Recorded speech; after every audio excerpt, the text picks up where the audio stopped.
बारिश का मौसम आते ही बहुत सारी बीमारियां आने लगती हैं और बुरा ना माने तो एक बात कहना चाहता हूं, मैं हाथ जोड़कर क्षमा पहले ही मांग रहा हूं कि हम लोगों को स्वच्छता के साथ रहना अभी बहुत ज़्यादा नहीं आता।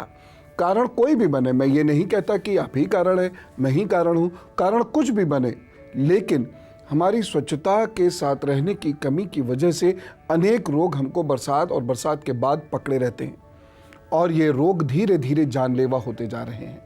आपको याद होगा, मैंने आपको मार्च में भी ये याद दिलाया था कि इस वक्त मच्छर और कीड़ों से कुछ रोग बहुत तेज़ी से पनपेंगे, ज़्यादा विकराल होंगे और जिसकी वजह से मृत्यु तक हो सकती है। ऐसा ही एक रोग है डेंगू, जो बहुत तेज़ी से बढ़ता चला जा रहा है और इसकी वजह से मूर्छा आती है, कमज़ोरी आती है, जान भी चली जा सकती है। हम इस रोग से बचने की कुछ चीज़ें जानेंगे। इस रोग से बचने के लिए जो दवाइयाँ होंगी वह तो डॉक्टर्स का ही कार्यक्षेत्र है। यदि इस रोग की कोई परेशानी आपको होती है, मैं आपको सिम्टम्स बताऊंगा, यदि वह कुछ परेशानी आप महसूस करते हैं तो चिकित्सीय सलाह अवश्य ले लीजिएगा। मैंने जो जानकारी इस रोग के लिए इकट्ठी की है वह आपके बहुत काम आने वाली है। अनेक मेडिकल साइट से, जर्नल से, डॉक्टर से बात कर मैं कुछ विशेष जानकारी आपके लिए जुटा के लाया हूं जो आपको और आपके परिवार को हेल्दी रखने में बहुत मदद करेगी। तो आइए डेंगू के बारे में जान लीजिए। यह जानकारी ईश्वर न करे आपके कभी काम आए, लेकिन फिर भी इस जानकारी को ज़रूर आप लीजिए क्योंकि आप अन्य लोगों की मदद कर सकते हैं। बारिश के बाद संक्रामक रोग बहुत तेज़ी से फैलते हैं। विशेषकर मच्छरों से फैलने वाले रोग बारिश के बाद तेज़ी से फैलते हैं क्योंकि ये गंदे पानी में जन्मते हैं। जिस रोग की बात मैं आपसे करने जा रहा हूँ वह शनै शनै एक महामारी का रूप लेती जा रही है। यह बीमारी इतनी भयावह है कि इससे ग्रस्त व्यक्ति को उचित समय पर उपचार ना मिले तो उसकी मृत्यु तक हो सकती है। यह है डेंगू। पूरे विश्व में प्रत्येक वर्ष 5 से 10 करोड़ व्यक्तियों को डेंगू बुखार होता है। इससे पूरे शरीर में तीव्र दर्द होता है, कहीं कहीं तो हड्डी तोड़ दर्द होता है। इसे कहीं कहीं कहते भी हड्डी तोड़ बुखार है। अगर समय रहे इसका उपचार नहीं हुआ तो यह हेमोरेजिक फीवर या डेंगू शॉक सिंड्रोम में बदल जाता है, जिससे मरीज की जान भी जा सकती है। यह एक वायरल बुखार है जो 4 प्रकार के डेंगुओं से फैलता है, डेंगू वायरसों से फैलता है, जिसके नाम है D1, D2, D3 और D4। यह वायरस दिन में काटने वाले 2 प्रकार के मच्छर, एंडीज इजिप्टी और एडीज एल्बोपेक्टस नाम के 2 मच्छरों से यह फैलता है। यह बुखार सिर्फ मच्छरों से फैलता है और दिन में काटता है इसका मच्छर, यह इंपॉर्टेंट है। मरीज दूसरे स्वस्थ आदमी को यह बीमारी नहीं देता, यानी यह बीमारी किसी के छूने आदि से नहीं फैलती, सिर्फ मच्छर से। और यह मच्छर साफ और इकट्ठे पानी में पनपते हैं, जैसे घर के बाहर पानी की टंकियां या जानवरों के पीने के पानी की हौद या कूलर में इकट्ठा पानी या पानी के ड्रम या पुराने टायर ट्यूब में इकट्ठा पानी या गमलों में इकट्ठा पानी या फूटे मटकों या बर्तनों में इकट्ठा पानी, ये जहाँ भी होता है ये एडीज मच्छर पनप सकता है, दिन में काट सकता है। और ये समय भी ऐसी होता है कि हम पूरे बाजू के कपड़े तो पहनते नहीं हैं इस वक्त में क्योंकि गर्मी होती है, और साथ साथ दिन में हम घर के बाहर हैं तो बाहर ये काट लेगा। बाहर आप कोई कॉइल आदि तो जला कर रख नहीं सकते, कोई मैट वगैरह तो जला के रख नहीं सकते, और जब व्यक्ति ऑफिस वगैरह में जाता है तो वो ऑइंटमेंट भी नहीं लगा सकता। इसीलिए ये ज़्यादा नुकसान करता है।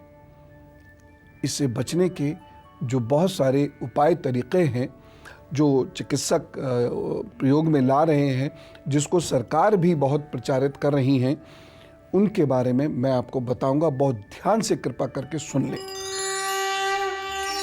तो मैं आपको कुछ और महत्वपूर्ण बातें ये बताऊंगा जो आपको, आपके परिवार और आप जिनके शुभचिंतक हैं उनके लिए ये काम आएंगी। अब मैं आपको डेंगू की कुछ महत्वपूर्ण जानकारी देता हूं और ये जानकारी आप शेयर करेंगे। आप अपना भी ध्यान रखेंगे, परिवार का भी रखेंगे और आप सब लोग इस जानकारी को दूसरों को बताएंगे। डेंगू की शुरुआत तेज बुखार और ठंड के साथ होती है सामान्यतः, लेकिन पिछले 2 वर्षों से एक अजीब सा ट्रेंड है। शरीर में थकन थकन सी रहेगी, बुखार नहीं भी हो रहा है, अचानक कुछ रैशेस आदि हो सकते हैं और बुखार आपको नहीं होते हुए भी आप कमज़ोर होते चले जाएंगे। जब चेक कराएंगे तो प्लेटलेट्स कम निकलेंगे, लेकिन सामान्यतः बुखार हो जाता है। अब जब आपको बुखार हो तो आपको चिकित्सीय सलाह लेनी है। जिस भी पैथी में आप विश्वास करते हो तुरंत चिकित्सक से मिलिए।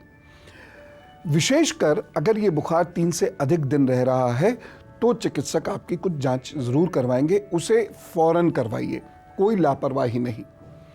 डेंगू में सर में दर्द, कमर में दर्द, जोड़ों में दर्द, थकन, कमजोरी, हल्की खांसी, गले में खराश, उल्टी, शरीर पर लाल लाल दाने भी दिखाई देने लगते हैं। शरीर पर दाने इस बुखार में अगर 2-4 भी दिखाई दें तो आप अलर्ट हो जाइए। इस बुखार का मरीज करीब 15 दिनों में पूरी तरह ठीक होता है। 15 दिन का आराम आपको करना है और भोजन बहुत संतुलित लेना है। यह बुखार बच्चों और बड़ी आयु के लोगों में ज़्यादा परेशानी देता है। यदि किसी को डेंगू हेमोरेजिक बुखार हो जाए तो इन लक्षणों के अलावा प्लेटलेट्स की कमी से शरीर में कहीं से भी खून बहने लगता है, लेकिन ये रेयर होता है और डॉक्टर्स को सब पता है और काफ़ी दवाइयाँ हैं। तो यदि प्रभु सब ठीक रखे और आप कुछ उपाय करते रहें जो मैं बताऊंगा, क्योंकि हम अपने क्षेत्र के उपाय करेंगे, दवाई डॉक्टर साहब देते रहेंगे। अलर्ट यदि आप हैं तो कोई दिक्कत की बात नहीं है, बस अलर्ट होना बहुत ज़रूरी है। आइए अब कुछ और महत्वपूर्ण जानकारी आप लिख लीजिए, अच्छे से समझ लीजिए।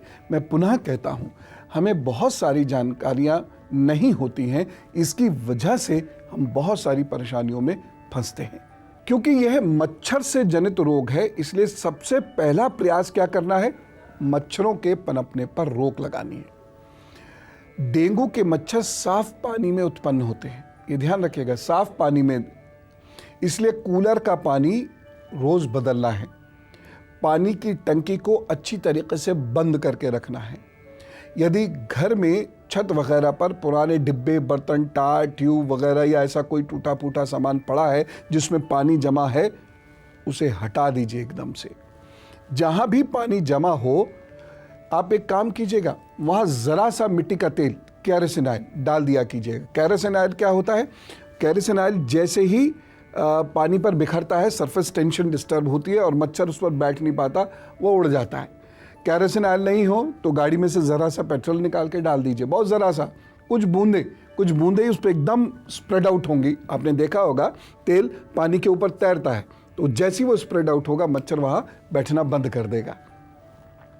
एक दूसरी चीज़, विटामिन सी खूब लीजिए, जैसे आंवला, संतरा, मौसमी। ये डेंगू हो इसका इंतज़ार मत कीजिएगा, अभी लीजिए संतरा, आंवला, मौसमी। इससे क्या होता है, मैंने आपको बताया भी था कि विटामिन सी लेने से शरीर का जो सुरक्षा चक्र होता है, इम्यूनिटी सिस्टम होती है, रोग प्रतिरोधक क्षमता होती है, वो मजबूत होती है। तो विटामिन सी वैसे ही लीजिए इन दिनों। एक और चीज़ आपको बताऊं, खाने में हल्दी का अधिक प्रयोग करें। सुबह आधा चम्मच पानी के साथ या रात को दूध के साथ हल्दी ले लीजिए। यदि आपको जुकाम हो तो रात में दूध नहीं लीजिएगा, गुनगुने पानी में हल्दी घोल के पी लीजिए। आधा कप गुनगुना पानी लीजिए, उसमें 2-4 चुटकी हल्दी घोलिए और पीजिए और घर वालों को भी पिला दीजिए। मच्छर की मजाल वो आपको काट के डेंगू कर दे,